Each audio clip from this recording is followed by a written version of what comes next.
Au Technopole, dans la périphérie de Dakar, Oreille, voyagiste privé, est très affecté par l'annulation du pèlerinage à la Mecque. Le chiffre d'affaires annuel du secteur tourne autour de 40 milliards de francs CFA, près de 61 millions d'euros.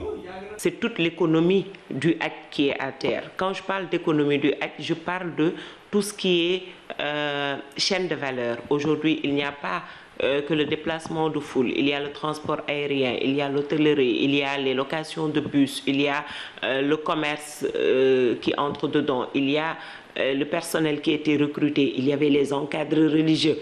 Il y avait aujourd'hui les femmes restauratrices qui trouvaient leur chiffre d'affaires annuel. Il y avait les femmes commerçantes qui amenaient des produits made in Sénégal à la Mecque et vice-versa. À Malika Plage, dans la banlieue de Dakar, cette dame a effectué le Hajj l'année dernière. Elle se préparait activement à y retourner cette année. Déjà la Oumra, donc il y a eu déjà une première annulation et donc là le pèlerinage une seconde annulation, donc je ne peux être que très déçue. Et bon, c'est les circonstances, je peux comprendre, mais n'empêche que la foi elle est là. C'est à Liberté 6, au centre de la capitale sénégalaise, que nous trouvons cet autre voyagiste privé. Il était de plein pied dans l'organisation du Hajj.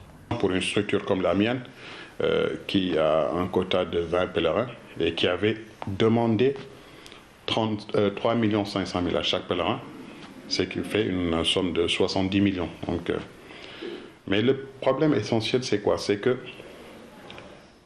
il y a toujours des charges qui sont sur place. Le Sénégal, pays à majorité musulmane, convoie chaque année près de 12 000 pèlerins. Le 13 mars dernier, le gouvernement sénégalais avait exhorté les voyagistes privés à ne prendre aucun engagement envers les pèlerins, encore moins envers les autorités saoudiennes, ce en raison de la pandémie.